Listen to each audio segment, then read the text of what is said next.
η λαϊκή. Δεν είναι τυχαίο λοιπόν ότι οι κανονισμοί για την καθαριότητα, για την παλιά πόλη, για το άλσος της Γαρίτσας έχουν μπει στο ψυγείο. Όπως δεν είναι τυχαίο ότι η λαϊκή αγορά σέρνεται 7 χρόνια. Ότι η παράκαμψη του αεροδρομίου, 300 μέτρα δρόμος, δεν μπορεί να ολοκληρωθεί με τίποτα. Όπως δεν είναι τυχαίο ότι τα μέτρα για το κυκλοφοριακό είναι ανύπαρκτα. Ότι το γυροκομείο, η ανάπλαση του άλσους της Γαρίτσας έχουν καταλήξει ξεχασμένες υποθέσεις. Και βέβαια δεν είναι καθόλου τυχαίο ότι στις περιαστικές περιοχές δεν έχει γίνει κανένα σοβαρό έργο. Εκεί οι συμπολίτες μας κυριολεκτικά σφιχτιούν από την έλλειψη ζωτικού χώρου και την πλήρη ανυπαρξία αθλητικών και πολιτιστικών υποδομών. Δεν νομίζω λοιπόν ότι χρειάζεται να ασκήσω οποιαδήποτε κριτική στον κύριο Μικάλεφ για τα θλιβερά πράγματι αποτελέσματα της διακυβέρνησής του. Η θλιβερή εικόνα της πόλης μιλεί από μόνη της. Όμως οι ανάγκες της Κέρκυρας, κυρίες και κύριοι, είναι άμεσες και επιτακτικές. Εάν συνεχίσουμε να τις αγνοούμε, να αναβάλουμε τις αποφάσεις και να μην παίρνουμε μέτρα, τότε οι συνέπειες θα είναι βαριές. Διότι κάθε μέρα που περνάνε ανεκμετάλλευτοι, τα προβλήματα διονγκώνονται. Εκεί που πραγματικά η Δημοτική Αρχή έδειξε υπερβάλλοντα ζήλο και αποφασιστικότητα, γιατί υπήρξε και ένας τέτοιος τομέας, ήταν στις συνεχείς ανατιμήσεις του νερού, που οδήγησαν στην αύξησή του κατά 50%. Και εδώ οι ευθύνες της αντιπολίτευσης και των μέσων μαζικής ενημέρωσης είναι μεγάλες. Διότι δεν το ανέδειξαν όσο θα έπρεπε, το πέρασαν στα ψηλά. Και έτσι ακόμη και σήμερα οι περισσότεροι συμπολίτες μας δεν έχουν συνειδητοποιήσει τι ακριβώς έχει συμβεί.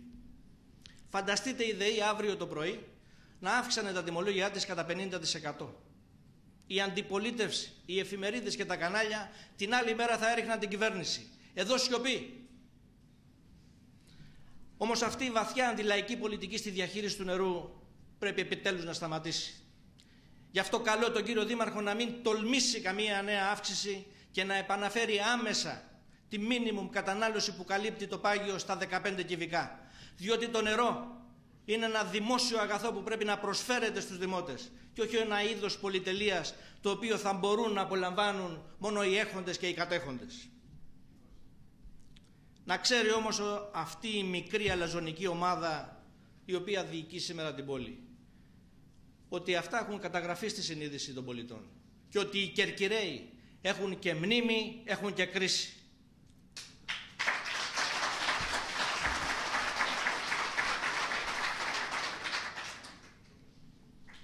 Συμπολίτες και συμπολίτισσες, φίλες και φίλοι, οι προκλήσεις της νέας εποχής βρίσκονται μπροστά μας. Όλα δείχνουν ότι η ώρα της περιφέρειας επιτέλους έρχεται. Η διοικητική μεταρρύθμιση που θα δώσει τη δυνατότητα για μια ισχυρή τοπική αυτοδιοίκηση ικανή να δώσει λύσεις στα τοπικά ζητήματα είναι πρώτον πυλών. Και αυτό θα είναι προς όφελος όλων. Όμως οι συνενώσεις δήμων και η αιρετή περιφέρεια δεν είναι πανάκια. Είναι απλά άλλη μία ευκαιρία. Και ευκαιρίες η Κέρκυρα μέχρι σήμερα έχει χάσει πολλές.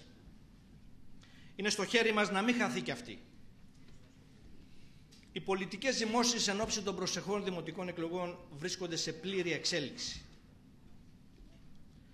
Η μάχη για την ανάδειξη του επόμενου δημάρχου έχει ήδη αρχίσει και μας αφορά όλους, διότι η Κέρκυρα δεν αντέχει άλλη χαμένη τετραετία.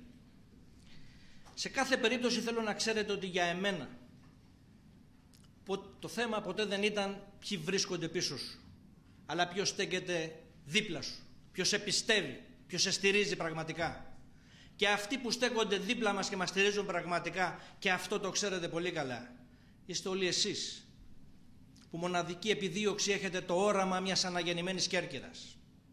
Για να κάνουμε αυτό το όραμα πράξη, απαιτείται συνεργασία και κοινή δράση, συσπήρωση και ανιδιοτέλεια.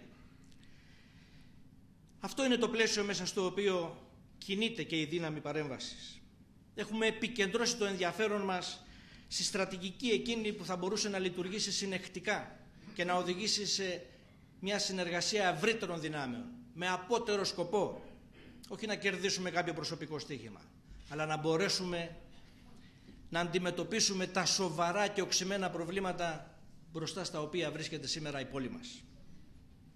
Θέλω λοιπόν να γνωρίζετε ότι η δύναμη παρέμβασης ακολουθεί μια σταθερή πορεία, χωρίς αυτό να σημαίνει ότι δεν θέλουμε τη στήριξη. Σαφώς συμμετέχουμε και τη θέλουμε τη στήριξη. Και ζητάμε αυτή τη στήριξη διότι η εκτίμησή μας είναι ότι βρισκόμαστε σε συνεχή ανωδική πορεία και απέναντί μας έχουμε μια αποτυχημένη δημοτική αρχή. Μια δημοτική αρχή που πρόδωσε τις προσδοκίες του κόσμου. Η επιτυχία μας λοιπόν είναι σε μεγάλο βαθμό εξασφαλισμένη. Εάν υπάρξει και η στήριξη, τότε μπορώ να πω με βεβαιότητα ότι η επιτυχία είναι απολύτως εξασφαλισμένη. Όμως έξω και πέρα από όλα αυτά, για εμένα αυτό που έχει πραγματική αξία είστε όλοι εσείς, οι ενεργοί πολίτες που πιστεύετε ότι οι αξίες και οι αρχές δεν χάθηκαν σε αυτόν τον τόπο. Όλοι εσείς που πιστεύετε ότι η μοίρα μας δεν είναι η απραξία, η διαφθορά και η πολιτική απάτη. Είναι στο χέρι μας να αλλάξουμε την πορεία των πραγμάτων. Είναι στο χέρι μας να πάρουμε τη βουή που ακούγεται από τα έγκατα της κοινωνίας και να τη μετατρέψουμε σε ξέσπασμα. Το μόνο που χρειαζόμαστε είναι ενεργούς πολίτες. Και αυτοί οι ενεργοί πολίτες υπάρχουν. Είναι πολλοί και είναι κοντά μας. Σας υπόσχομαι ότι σύντομα τα ονόματά τους θα γίνουν λαμπερά και γνωστά για ένα και μόνο λόγο, για την προσφορά τους στον τόπο μας. Προσωπικά δεν θα αποφάσιζα να ήμουν υποψήφιος αν δεν πίστευα ότι μπορώ να κάνω μια θετική διαφορά. Αν δεν πίστευα ότι οι Κερκυραίοι πολίτες είναι αποφασισμένοι να στηρίξουν έναν υποψήφιο αποφασισμένο να υλοποιήσει μια διαφορετική πολιτική. Ότι θέλουν ένα δήμαρχο που θα παλέψει για νέες θέσεις εργασίας, που θα στηρίξει τους επαγγελματίες και θα δημιουργήσει μια νέα προοπτική για τον τόπο. Αυτά έχω στο μυαλό μου, κυρίες και κύριοι. Και ειλικρινά χαίρομαι, γιατί βλέπω πολλά νέα πρόσωπα σήμερα, πολλούς νέους φίλους. Και αυτό με οπλίζει με δύναμη και αισιοδοξία, διότι καταδεικνύει ότι οι θέσεις και οι απόψεις μας αποκτούν σταθερά ολοένα και μεγαλύτερη απήχηση μέσα στην κερκυραϊκή κοινωνία. Και δεν είναι καθόλου τυχαίο το γεγονός, σε μια εποχή που ο κόσμος δύσκολα πηγαίνει σε πολιτικές συγκεντρώσεις, ότι εσείς γεμίσατε αυτήν εδώ την αίθουσα, αποφασισμένοι να στείλετε το δικό σας ξεχωριστό μήνυμα. Μήνυμα ελπίδας, αισιοδοξίας και αποφασιστικότητας. Και δεν είναι ανάγκη να σας πω πόσο απαραίτητη είναι αυτή η αισιοδοξία και η αποφασιστικότητα για να μπορέσουμε να βγούμε από τη βαθιά πολιτική και οικονομική κρίση που περνάμε.